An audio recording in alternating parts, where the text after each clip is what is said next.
নমস্কার শ্রোতা বন্ধুরা, আমরা দুই সই মনামি ও গায়ত্রী আবার আপনাদের স্বাগত জানাই আমাদের এই সইয়ের মঞ্চে। সইয়ের আজকের নিবেদন ভালোবাসি তোমায় গল্পের ৬০তম পর্ব। আমাদের সইকে সাবস্ক্রাইব করতে ভুলবেন না যেন। তবে শুনতে থাকুন ধারাবাহিক প্রেমের গল্প ভালোবাসি তোমায়। আমরা আমাদের পূর্ববর্তী পর্ব থেকে জানতে পারলাম যে বিদিশা তার আংটিটা সোহম দিয়েছে, সেটি তার বাবা এবং মাকে জানিয়ে দেয়। এটি জানার পর তাদের দুজনের ভীষণভাবে খারাপ লাগে। অরুণা দেবী বিদিশাকে যার জন্য কিছুটা মারধরও করে। সেটিতে বাধা দিতে গেলে অপূর্ববাবু এবং অরুণা দেবীর মধ্যে সুগন্ধাকে নিয়ে একটা বাকবিতণ্ডা সৃষ্টি হয়। সুগন্ধাকে নিয়ে কিছু বাজে কথা বলাতে অপূর্ববাবু অরুণা দেবীর প্রতি ভীষণভাবে ক্ষেপে যায়। এর পরবর্তীতে কি হলো সেটি জানতে হলে আমাদের সঙ্গে থাকুন। অরুণা দেবী অপূর্ববাবুর ফতুয়া খামচে ধরে বলেন, তুমি পারলে পারলে এমন করে বলতে? একটুও প্রাণ কাঁপলো না তোমার? না, কাঁপেনি। যার সম্বন্ধে কিছু জানো না তার সম্বন্ধে একটাও উল্টোপাল্টা কথা সহ্য করব না। অরুণা দেবীর হাত ছাড়িয়ে দিতে দিতে বললেন অপূর্ববাবু। অরুণা দেবী হতাশ হয়ে চেয়ারে বসে পড়তেই অপূর্ববাবু বললেন, একটু আগে বলছিলে না ও আমাদের ক্ষতি করেছে? ক্ষতিটা ও করেনি, করেছি আমি। আমার একটা ভুল সিদ্ধান্তে ওর সারা জীবন নষ্ট করে দিয়েছি আমি, যার ক্ষতিপূরণ আমার জীবন দিয়েও হবে না। আমি কোনোদিন নিজেকে মাপ করতে পারবো না এই কাজটার জন্য। কি বললে? তোমার সম্পর্কে আমি ভাবিনি, তাই না? তোমার জীবনের রাস্তা সুগম করতে গিয়ে আমি একটা মেয়ের জীবন নষ্ট করে দিয়েছি। বলতে বলতে অপূর্ববাবুর হাতটা মুঠো হয়ে আসে, চোখ আর্দ্র হয়ে আসে। অরুণা দেবী এমন সময় হঠাৎ করে উঠে অপূর্ববাবুর কাছে গিয়ে ফিসফিসিয়ে বলেন, সুগন্ধা যা করেছে তাকে জীবন নষ্ট বলে না, ওটাকে নষ্ট চরিত্রা বলে। একজনকে পছন্দ করে আবার আরেকজনের সাথে সই। বলেই অদ্ভুত একটা বাঁকা হাসি দিয়ে ঘর থেকে বেরিয়ে গেলেন অরুণা দেবী। অরুণা দেবীর এই কথা শুনে অপূর্ববাবু কেমন যেন কেঁপে উঠলেন। চোয়াল শক্ত হয়ে উঠল, চোখ দুটো হয়ে উঠল লাল, ঝাপসা হয়ে উঠল চোখ। বিদিশা একা একাই কিছুক্ষণ বসে কাঁদল। বড্ড আদরে মানুষ হওয়া বিদিশার জীবনে এমন পরিস্থিতি আজ সেটা প্রথম। মা যে এভাবেও মারতে পারে জানা ছিল না বিদিশার। প্রথম প্রথম ভীষণ অভিমান হলো বিদিশার মনে। ধীরে ধীরে সেই অভিমান কেমন যেন রাগে পরিণত হলো। ইচ্ছে হচ্ছে মায়ের সাথে আর কথা বলবে না। যখন থেকে জ্ঞান হয়েছে বাবা মার অনুমতি ছাড়া কিচ্ছুটো করেনি। আর যথেষ্ট বয়স হয়েছে নিজের সিদ্ধান্ত নিজে নেওয়ার। তাছাড়া নিজের পায়ে দাঁড়িয়েছে, গায়ে হাত না দিয়ে মা বোঝাতে পারত। আর এমন কি অন্যায় করেছে বিদিশা? ভালোবাসার মানুষ বিয়ে করতে চেয়েছে, সেই জন্যই তো সে আংটিটা পরিয়েছে। পরাতেই পারে। ভালোবেসে যখন একটা গিফট তো দিতেই পারে। এমন করলে হয় নাকি? সবকিছু এত তাড়াতাড়ি হয়েছে যে সম্ভবই হয়নি ফোন করে কিছু জানানো। বাবা মাকেও তো বুঝতে হবে এত ব্যক্তিগত ব্যাপার এমনি এমনি বলা যায় নাকি? শুনেছি নিজেরাও প্রেম করে বিয়ে করেছিল, তখন কি পেরেছিল সব বাবা মাকে অমন করে বলতে? নানা রকম কথায় নিজের মনে নিজেই রাগের দাবানলের ইন্ধন জোগাতে থাকে বিদিশা।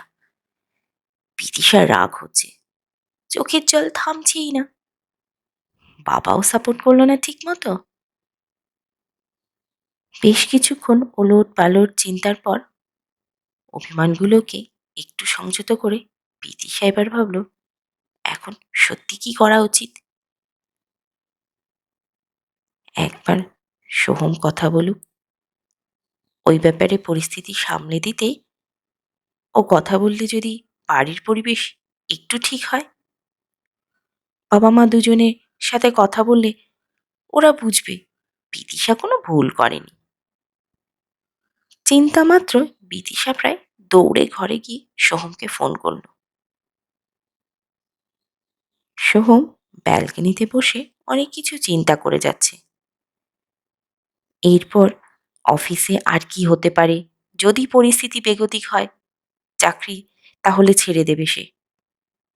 কিন্তু ছেড়ে দিলে এরপর কি? বিয়ের কথা যেখানে বিয়ের কথা যেখানে ভাবা হচ্ছে, সেখানে চাকরিটা চলে গেলে কি হবে?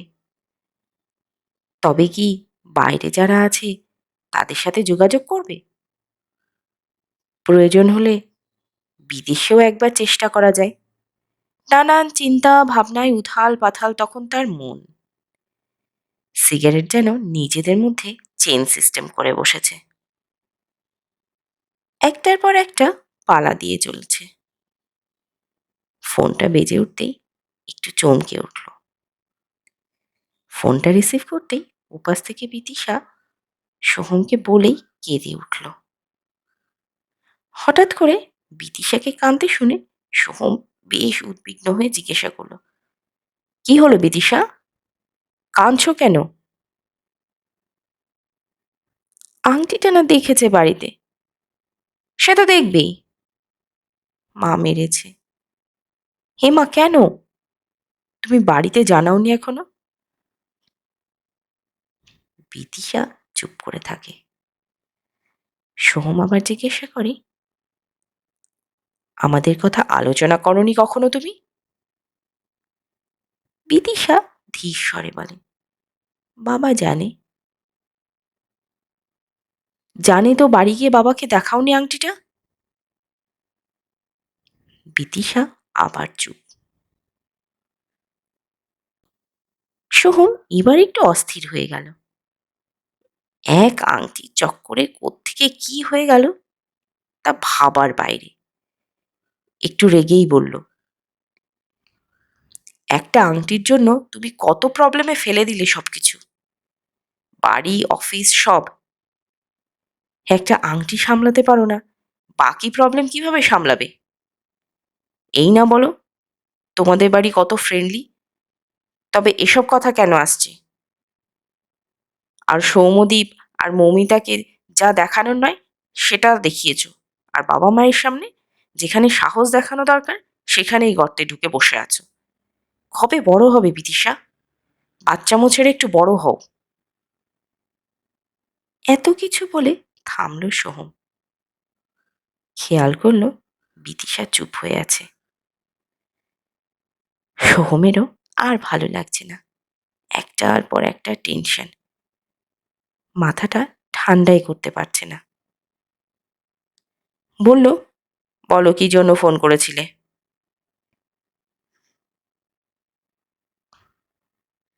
বিদিশা উত্তর দেয় না। সোহম আবার জিজ্ঞাসা করে, বলো বিদিশা, আমার মাথায় অনেক চাপ, আর নিতে পারছি না, ভাবতেও পারছি না। তুমি বলো কি করতে হবে, আমি করছি। শুধু অনুরোধ, চুপ করে থেকো না, বলো কি করতে হবে। বিদিশা একদম চুপ হয়ে আছে।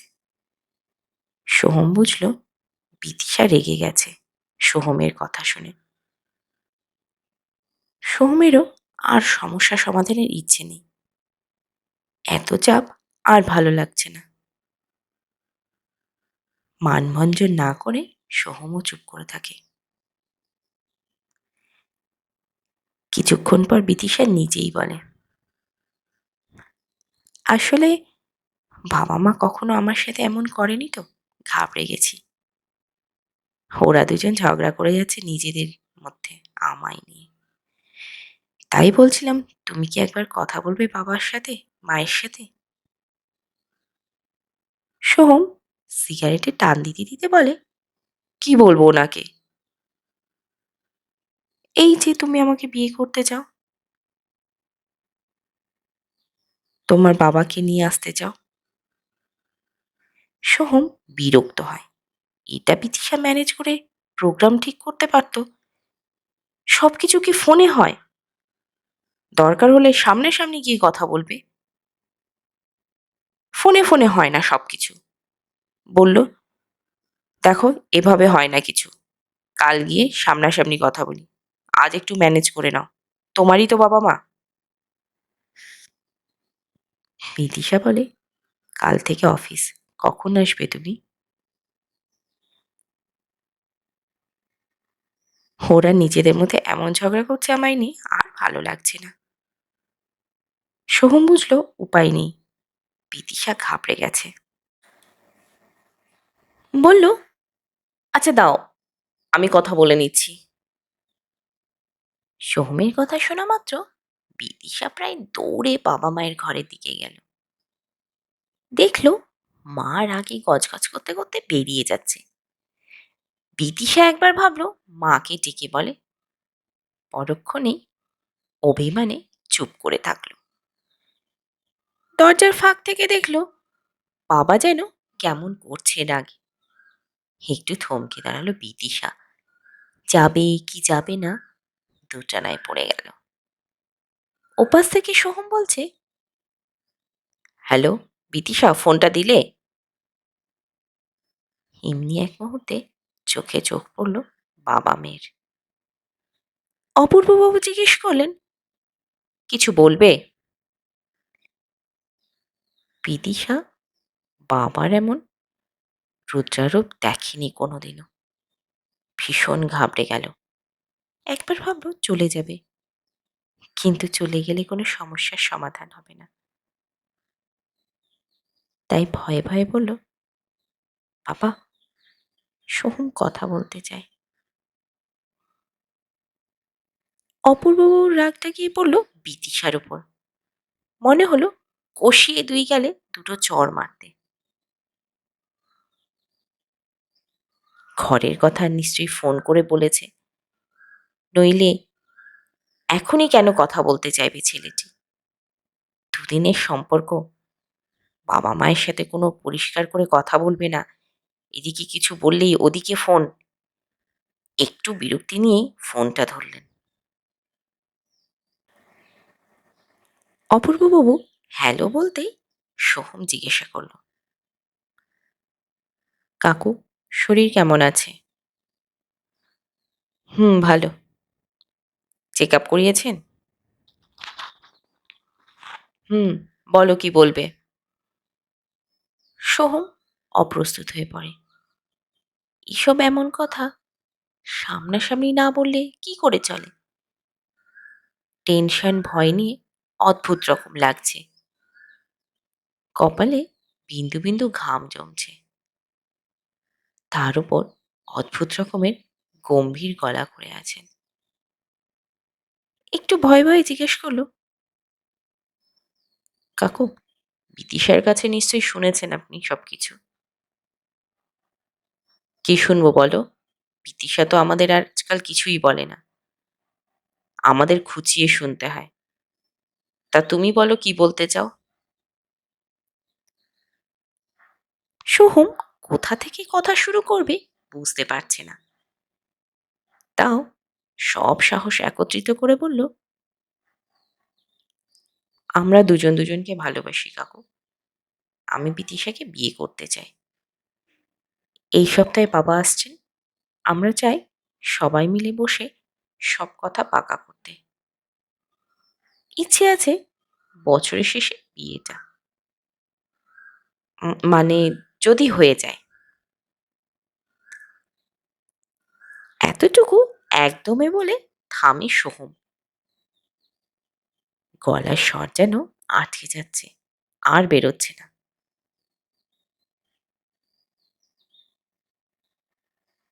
সোহমের কথা শুনে অপূর্ববাবু হা হা করে হেসে উঠলেন। তারপর মেয়ের মাথায় হাত রেখে বললেন, এখানে আমাদের কি আছে বলার বলো তো? তোমরা নিজেরাই সব ঠিক করে নিয়েছো। তোমরা যা বলবে তেমনই হবে। তা কি যেন নাম তোমার? আমার? সোহম জিজ্ঞাসা করে। হ্যাঁ, আসলে মেয়ে তো তোমার কথা সেভাবে কিছুই আমাদের বলেনি। হঠাৎ করে বিয়ে টিয়ের কথা বলে বসলো তো। তেমন কিছুই তো জানলাম না। তবে তোমরা চিন্তা করো না। তোমরা যা বলবে তাই। কে কি অত জানাজানিতে যাব না। অপূর্ববাবুর কথায় বিদিশা আর সোহম বুঝল উনি ভীষণ রেগে আছেন, যেটা উনি প্রকাশ করছেন না। বিদিশা দেয়ালে হেলানা দিয়ে মাথা নিচু করে পায়ে পা ঘষতে লাগলো। সোহম এবার হেসে বলল, আসলে কি জানেন তো কাকু, প্রথম দেখায় ভালোবেসে ফেলেছি বিদিশাকে। মা মরা ছেলে আমি, হস্টেলে মানুষ, বাবা থাকেন হরিদ্বার। ছোটবেলা থেকেই অনাথের মতো বড় হয়েছি তো, একাকিত্ব ছাড়া কিছুই পাইনি। সবার সম্পর্ক দেখেছি, কিন্তু আমার কোনো সম্পর্ক কারো সাথেই কোনোদিন ছিল না। বলতে পারেন শেকড় ছাড়া গাছ আমি। বিদিশাকে দেখলে বড্ড ইচ্ছে হয় ঘর বাঁধার। খুব ইচ্ছে হয় সারাদিনের ক্লান্তির পর একটা মুখ দেখি, যে ভালোবাসবে, দুটো কথা বলবে, যে আমার সমস্ত সুখ দুঃখ ব্যথা বেদনার সাথী হবে। কাকু, বড্ড একা আমি।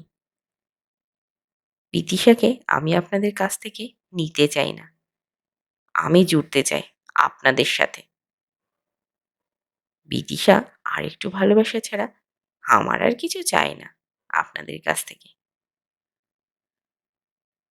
আর আংটিটা, সে তো বড় ভালোবেসে দিয়েছি বিদিশাকে।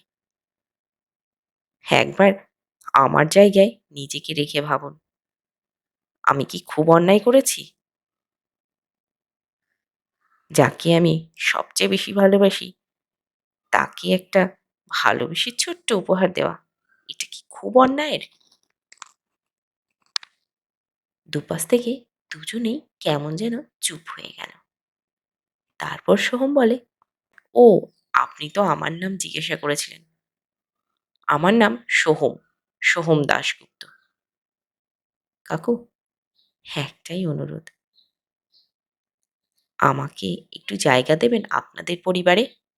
অপূর্ববাবু কেমন যেন ঠান্ডা হয়ে গেলেন সোহমের আবদারে। আর্দ্র হয়ে এলো চোখ।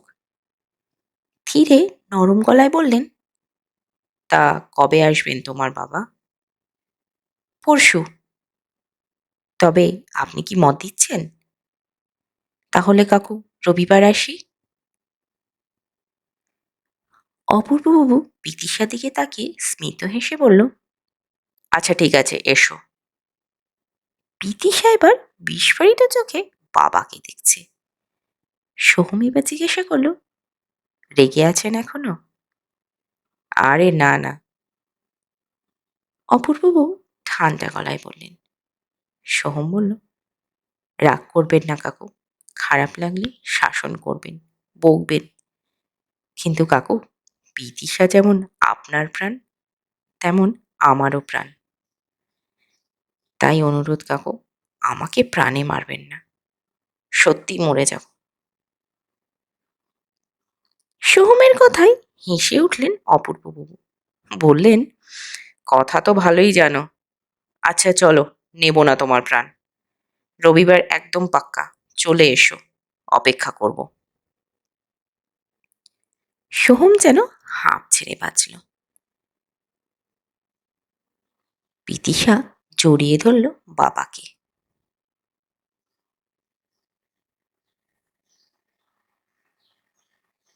তো বন্ধুরা, কেমন লাগলো আজকের পর্ব? আজকের পর্ব কেমন লাগলো তা কমেন্টে জানান প্লিজ।